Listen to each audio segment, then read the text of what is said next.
Hello, a very warm welcome to all. I am Prachi Patil from Yashotej Academy, Pune. Today we are going to start with English for SBI written. आज मैं आपको कुछ basic information regarding English आपको देने वाली हूँ. तुम्हारे SBI exam का जो क्वेश्चन पेपर होता है उसमें number of questions asked are around 25 questions आपको पूछे जाते हैं. वो 25 क्वेश्चंस जो रिटन एग्जामिनेशन में आते हैं वो 4 पार्ट्स में बेसिकली डिवाइड किए जाते हैं. फर्स्ट पार्ट है तुम्हारा ग्रामर, सेकंड पार्ट है रीडिंग कॉम्प्रिहेंशन, थर्ड पार्ट है एरर करेक्शन मतलब spotting the error, and fourth part है सिनोनिम्स एंड एंटोनिम्स. तो ये 4 पार्ट्स होते हैं तुम्हारे SBI रिटन एग्जामिनेशन के लिए. उसमें आज हम लोग स्टार्ट करने वाले हैं कुछ बेसिक रूल्स ऑफ ग्रामर.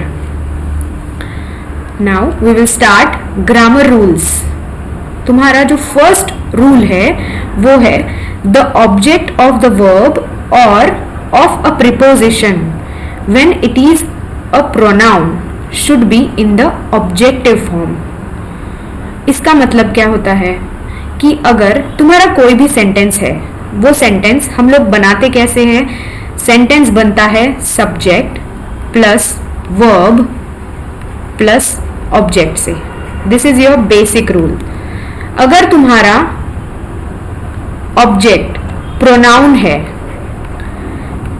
अगर तुम्हारा ऑब्जेक्ट प्रोनाउन है तो तुम लोगों को प्रोनाउन का जो यूज होगा, जो प्रोनाउन यूज होगा वो हमेशा ऑब्जेक्टिव फॉर्म में होगा, ना कि सब्जेक्टिव फॉर्म में. Right. The object of the verb और अ प्रीपोजिशन मतलब अगर कोई भी प्रोनाउन तुम्हारा एज एन ऑब्जेक्ट यूज होगा when it is a pronoun, अगर वो प्रोनाउन है, it should be in the objective form मतलब वो प्रोनाउन हमेशा ऑब्जेक्टिव फॉर्म में होना चाहिए. ऑब्जेक्टिव फॉर्म प्रोनाउन के कौन से हैं? मी, यू, हिम, हर, देम. ये है तुम्हारे ऑब्जेक्टिव फॉर्म ऑफ प्रोनाउन. तो यहाँ पे एक एग्जाम्पल आप देख सकते हो, late you and me do this. मतलब तुम्हारा जो लेट है वो एज अ वर्ब हम लोग यूज कर रहे हैं. तो वर्ब के बाद अगर कोई भी प्रोनाउन आता है तो वो प्रोनाउन हम लोग ऑब्जेक्टिव फॉर्म में ही लेंगे, ना कि सब्जेक्टिव फॉर्म में. Okay, this is your first rule. Now your second rule is when 2 or more singular nouns are joined by or either or and neither nor, the pronoun should be singular.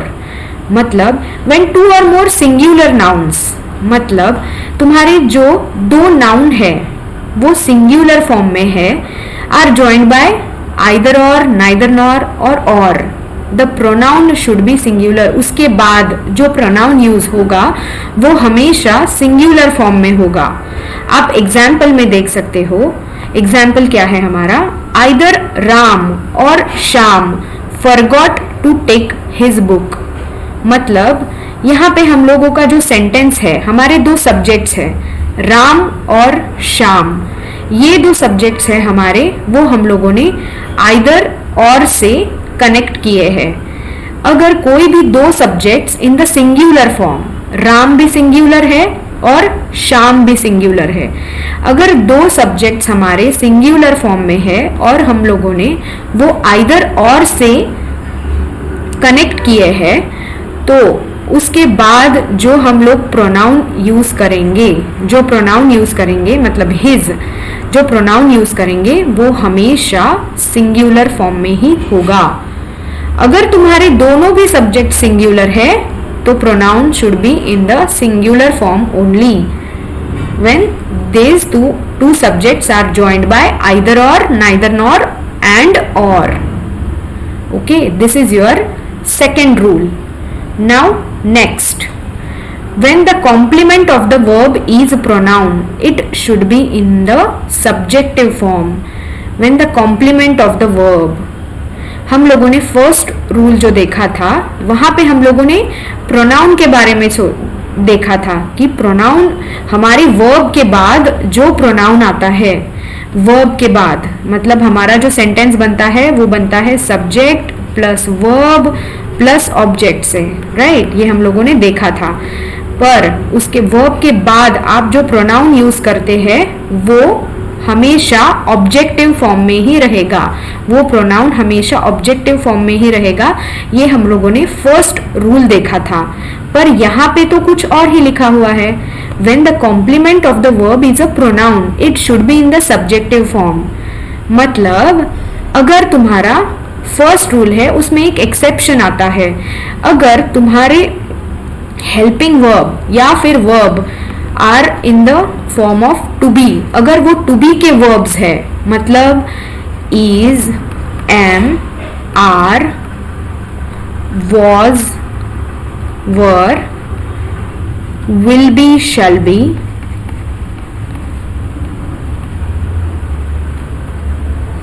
Have, has,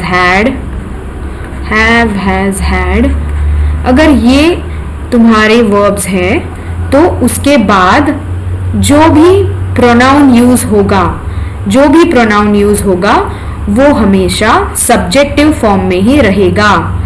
मतलब अगर तुम्हारे helping verbs या helping verbs है तुम्हारे, वो in the form of to be के form के जो वर्ब्स है, उसके बाद तुम लोगों को अगर प्रोनाउन यूज करना है तो वो हमेशा सब्जेक्टिव फॉर्म में रहेगा। अगर नॉर्मल वर्ब्स है तो जो प्रोनाउन यूज होगा वो ऑब्जेक्टिव फॉर्म में रहेगा। पर अगर टू बी के वर्ब्स है उसके बाद जो प्रोनाउन यूज होगा वो हमेशा सब्जेक्टिव फॉर्म में ही रहेगा, राइट। तो एग्जाम्पल में आप देख सकते हो इट इज आई, मतलब इज जो है वो हमारा टू बी का वर्ब है, टू बी का हेल्पिंग वर्ब है। तो इसकी वजह से हम लोगों ने जो प्रोनाउन यूज किया है वो हमेशा सब्जेक्टिव फॉर्म में रहेगा, आई और ही। Okay, clear. तो next rule, when absent, enjoy, apply, avenge, avail, revel, revenge, acquit, etc. verbs are used reflexively, then never omit reflexive pronoun. इसका मीनिंग क्या है? ये जो तुम्हारे verbs है, absent, enjoy, apply, ये जो verbs है, ये verbs अगर reflexively यूज हुए हैं, reflexively यूज होना मतलब क्या होता है? अगर तुम्हारे ये verbs के बाद ऑब्जेक्ट नहीं है, अगर ये जो वर्ब्स दिए हैं उसके बाद हम लोगों ने ऑब्जेक्ट यूज नहीं किया है, तो तुम लोगों को कंपलसरी है कि तुम लोग रिफ्लेक्सिव प्रोनाउंस यूज करोगे। रिफ्लेक्सिव प्रोनाउंस होते कौन से हैं? अगर किसी भी प्रोनाउन के बाद सेल्फ लगता है तो वो होगा रिफ्लेक्सिव प्रोनाउन। रिफ्लेक्सिव प्रोनाउन कौन से होते हैं? My self, ourselves, yourself, himself, herself, themselves।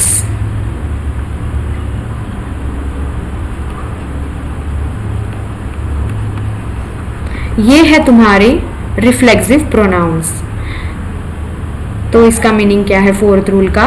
अगर तुम्हारे ये जो वर्ब्स है, ये वर्ब्स के बाद ये वर्ब्स अगर रिफ्लेक्सिवली यूज किए हैं, मतलब ये वर्ब्स के बाद ऑब्जेक्ट नहीं दिया गया है, तो जो प्रोनाउन यूज होगा ये वर्ब के बाद वो हमेशा रिफ्लेक्सिव फॉर्म में ही रहेगा और हम लोग वो प्रोनाउन ओमिट नहीं कर सकते। एग्जाम्पल देखते हैं, ही enjoyed himself at the party. यहाँ पे जो वर्ब यूज हुआ है वो है एंजॉयड। उसके बाद हम लोगों को कंपलसरी होगा कि हम लोग रिफ्लेक्सिव प्रोनाउन यूज करें, मतलब हिमसेल्फ। यहाँ पे हमारा सब्जेक्ट है ही, इसीलिए हम लोगों ने रिफ्लेक्सिव प्रोनाउन यूज किया है हिमसेल्फ। राइट। तो ये था तुम्हारा rule number 4। Now we will see rule number 5। When 2 or more subjects are joined by or either or neither nor the verb agrees with the nearest subject। हम लोगों ने पहले वाला जो रूल देखा था वो अब प्रोनाउन के बारे में था। अभी हम लोग जो रूल देख रहे हैं वो है वर्ब के बारे में, राइट। अगर पहले वाला रूल कौन सा था, अगर दो सब्जेक्ट्स हमारे आइदर और, नाइदर नॉर एंड और से जोड़े गए हैं तो जो प्रोनाउन यूज होगा वो हमेशा सिंगुलर रहेगा अगर तुम्हारे सब्जेक्ट्स सिंगुलर है। यहाँ पे क्या दिया गया है, अगर तुम्हारे सब्जेक्ट्स और आइदर और, नाइदर नॉर से जोड़े गए हैं तो जो वर्ब यूज होगा वो हमेशा नियरेस्ट सब्जेक्ट के हिसाब से ही आएगा। मतलब एग्जाम्पल देखोगे तो समझ में आ जाएगा। आइदर सुरेश और his children are going to Pune. यहाँ पे हम लोगों का रूल क्या है, दो सब्जेक्ट्स हम लोगों ने लिए हैं। हमारे दो सब्जेक्ट्स कौन से हैं, Suresh and his children, right. तो हमारे ये दो सब्जेक्ट्स है, ये दोनों भी सिंगुलर है क्या, नहीं। सुरेश इज सिंगुलर पर हिज चिल्ड्रन ये सिंगुलर नहीं है, ये प्लूरल फॉर्म में यूज हुआ है। तो हमारा रूल क्या है, अगर दो सब्जेक्ट हमारे आइदर और, नाइदर नॉर एंड और से जोड़े गए हैं तो जो हमारा वर्ब रहेगा, यहाँ पे वर्ब कौन सा यूज हुआ है, आर। हमारा जो हेल्पिंग वर्ब रहेगा वो हमेशा according to the nearest subject रहेगा। According to the nearest subject मतलब हिज चिल्ड्रन, ये नियरेस्ट है वर्ब के, तो इसीलिए हिज चिल्ड्रन आया है। तो यहाँ पे हम लोगों ने plural form of the verb लिया है आर, राइट। आइदर सुरेश और his children are going to Pune. This is your 5th rule. Now next, scenery, information, furniture, bread, mischief, poetry, hair, advice etcetera are some of nouns which are used singularly। यहाँ पे एक rule है, ये जो मैंने words दिए गए हैं यहाँ पे, तो ये वर्ड्स हमेशा हम लोग अनकाउंटेबल नाउन में आते हैं। ये अनकाउंटेबल नाउन होता क्या है, अनकाउंटेबल नाउन मतलब जो नाउन्स जिनको हम लोग काउंट नहीं कर सकते, हम लोग 1 2 3 ऐसे इसको काउंट नहीं कर सकते। सीनरी, इंफॉर्मेशन जो है तुम्हारी 1 इंफॉर्मेशन, 2 इंफॉर्मेशन, 3 इंफॉर्मेशन, ऐसे हम लोग काउंट नहीं कर सकते। सो ऐसे कुछ वर्ड्स होते हैं जो अनकाउंटेबल नाउन में आते हैं। तो ये अनकाउंटेबल नाउन्स जो होते हैं तुम्हारे, वो हमेशा सिंगुलरली ही हम लोग लिखते हैं। हम लोग इसका प्लूरल फॉर्म यूज नहीं कर सकते। सीनरीज, इंफॉर्मेशंस, एडवाइसेस, ये हम लोग नहीं ले सकते।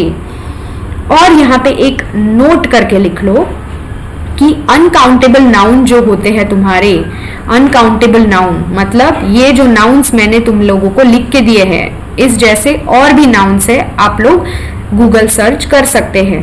तो ऐसे जो नाउन्स होते हैं तुम्हारे, ये नाउन्स के सामने, ये नाउन्स के आगे हम लोग आर्टिकल नहीं यूज कर सकते। हम लोग इनडेफिनाइट आर्टिकल नहीं यूज कर सकते। इनडेफिनाइट आर्टिकल मतलब ए और एन, ये आर्टिकल्स अनकाउंटेबल नाउन के सामने यूज नहीं होते हैं, यूज नहीं होते हैं। ये नोट करके लिख लो, राइट। तो हमारा रूल क्या था कि सीनरी, इंफॉर्मेशन, ये सब जो नाउन है, these are uncountable nouns and are used singularly, हमेशा सिंगुलरली ही यूज होंगे। यहाँ पे मैंने एक एग्जाम्पल आपको दिया है, ही कमिटेड मेनी मिस्चीव्स। ये जो एग्जाम्पल है ये गलत है। He committed many acts of mischief. ये जो मिस्चीफ वर्ड है ये हमेशा सिंगुलर में ही आएगा, प्लूरल में यहाँ पे एस जो लगा है वो नहीं आ सकता, right.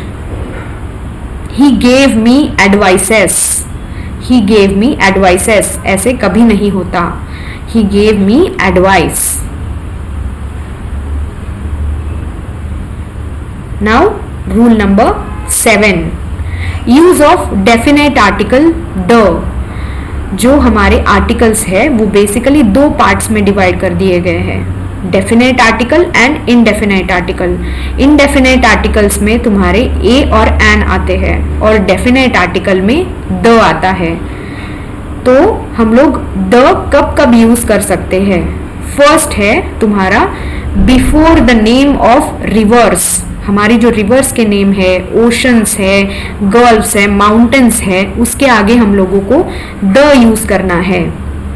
Before the name of great books, जो तुम्हारी पॉपुलर बुक्स है, राइट, तो उसके आगे भी तुम लोगों को द यूज करना है।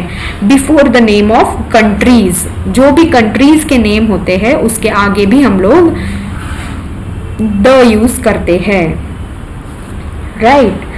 तो ये था तुम्हारा rule number 7। Now next rule, reflexive pronoun cannot alone be taken as a subject. This is very very important. Reflexive pronoun cannot alone be taken as a subject, मतलब तुम्हारे रिफ्लेक्सिव प्रोनाउंस कौन से होते हैं? माई सेल्फ, आर सेल्व्स, जो भी self लगा है वो होंगे तुम्हारे रिफ्लेक्सिव प्रोनाउन। तो रिफ्लेक्सिव प्रोनाउन हम लोग as a subject, reflexive pronoun हम लोग एज अ सब्जेक्ट अलोनली, मतलब कभी नहीं यूज कर सकते। हमारे एज अ सब्जेक्टिव केस में रिफ्लेक्सिव प्रोनाउन कभी यूज नहीं होगा, उसके साथ हमेशा सब्जेक्टिव केस ऑफ प्रोनाउन लगना ही चाहिए, right. My self Prachi Patil, this is totally wrong. My self Prachi Patil ऐसे कभी नहीं बोला जाता। I am Prachi Patil, my self ये है तुम्हारा रिफ्लेक्सिव प्रोनाउन, और रिफ्लेक्सिव प्रोनाउन हमेशा हम लोग सिंगुलर मतलब एज अ सब्जेक्ट नहीं यूज कर सकते, सब्जेक्टिव केस में नहीं आएगा, हमेशा उसके पहले सब्जेक्टिव केस आना ही चाहिए। एग्जाम्पल में देखो, he himself saw her do this, यहाँ पे himself saw her do this ऐसे हम लोग कभी नहीं लिख सकते, यहाँ पे सब्जेक्टिव केस ऑफ प्रोनाउन हमेशा आना ही चाहिए, राइट। तो this is very important rule. Now next, neither and either should be used in reference to only. When the reference is more than two, we should use anyone or none. मतलब neither और either, अगर दो लोग हैं और दो चीजें हैं तो उसी के सामने हम लोग neither और either यूज कर सकते हैं। अगर दो से ज्यादा है तो हम लोगों को क्या यूज करना है? anyone और none, राइट। नाइदर आइदर कब यूज होगा? सिर्फ दो लोग और दो चीजों के लिए। अगर दो से ज्यादा लोग हैं और दो से ज्यादा चीजें हैं तो हम लोग anyone और none यूज करेंगे, राइट। तो next rule. Now next, questions for practice. ये थे तुम्हारे 9 रूल्स। अभी हम लोग देखेंगे practice questions for practice. First question है तुम्हारा, let you and I press our minds into thinking out the best solution for the problem. आपको मैंने जो 9 रूल्स बताए हैं उसमें से ही ये प्रॉब्लम्स दिए गए हैं। जो तुम्हारा फर्स्ट रूल था, हमेशा हम लोग ऑब्जेक्टिव केस में अगर तुम्हारा प्रोनाउन आता है, एज एन ऑब्जेक्ट हम लोग प्रोनाउन यूज कर रहे हैं तो वो हमेशा प्रोनाउन रहेगा ऑब्जेक्टिव केस में, ना कि सब्जेक्टिव केस में। यू से हमें कुछ भी पता नहीं चलेगा, यू हमेशा सब्जेक्टिव केस में और ऑब्जेक्टिव केस में, सब्जेक्टिव केस और ऑब्जेक्टिव केस में हमेशा यू सेम ही रहता है, तो यू से हम लोगों को कुछ पता नहीं चलेगा। पर जो हमारा आई लिखा है वो होगा हमारा सब्जेक्टिव केस। तो वर्ब के बाद अगर कुछ ऑब्जेक्ट आया है और वो प्रोनाउन है तो वो हमेशा ऑब्जेक्टिव केस में रहेगा। तो हमारा जो रॉन्ग ऑप्शन है वो है option A, let you and me यहाँ पे रहेगा। Right, now next question, none of the two boys who were present there came to his help. Now हम लोगों ने और एक रूल देखा था कि अगर दो लोग हैं या फिर दो चीजें दी गई है तो हम लोग नन यूज नहीं कर सकते, हम लोगों को यूज करना पड़ेगा नन की जगह नाइदर। राइट, अगर दो लोग हैं तो हम लोग नन की जगह नाइदर यूज करेंगे और एनीवन की जगह आइदर यूज करेंगे अगर दो लोग हैं तो। राइट, तो जो रॉन्ग ऑप्शन है आपका वो है option A, neither of the two boys who were present there came to his help. Next, it is written in Gita that the God incarnates himself in times of trouble. It is written in Gita. ये गीता जो लिखा है ये है हमारी भगवत गीता, ये popular book है, ये बुक नेम है। तो हम लोगों ने और एक रूल देखा था, अगर कोई भी बुक का नाम है या फिर रिवर है, माउंटेन्स है, स्टेट्स के नाम है या फिर कंट्रीज के नाम है तो उसके आगे हम लोग डेफिनेट आर्टिकल यूज करेंगे। डेफिनेट आर्टिकल मतलब द, तो it is written in the Gita. Right, तो यहाँ पे द आना चाहिए था, तो हमारा जो रॉन्ग ऑप्शन है वो है option A. Now next, myself and Gopalan will take care of the function on Sunday. यहाँ पे हम लोगों ने रिफ्लेक्सिव प्रोनाउन यूज किया है एज अ सब्जेक्ट। राइट, तो ये रॉन्ग है। हम लोगों ने रूल देखा था कि रिफ्लेक्सिव प्रोनाउन हम लोग एज अ सब्जेक्ट कभी नहीं यूज कर सकते। अगर हम लोगों को reflexive pronoun as a subject use करना है तो उसके पहले हम लोगों को सब्जेक्टिव केस ऑफ प्रोनाउन लेना पड़ेगा। तो ऑप्शन ए हमारा जो है वो रॉन्ग है। Now next,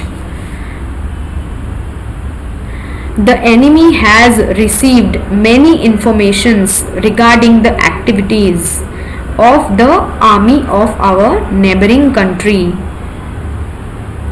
now you can see here, हम लोगों ने यहाँ पे इंफॉर्मेशंस यूज किया है। इंफॉर्मेशन ये हमारा कौन सा नाउन है? अनकाउंटेबल नाउन है। तो अनकाउंटेबल नाउन जो होते हैं तुम्हारे वो हम लोग कभी भी प्लूरली यूज नहीं कर सकते, वो हमेशा हम लोगों को सिंगुलरली ही यूज करने पड़ेंगे। तो यहाँ पे जो इंफॉर्मेशंस लिखा है वो गलत है। The enemy has received information regarding the activities. तो जो रॉन्ग ऑप्शन है हमारा वो है ऑप्शन बी। ये थे तुम्हारे 5 एक्सरसाइज क्वेश्चंस और rules of grammar. We'll meet you in next lecture. Jai Hind.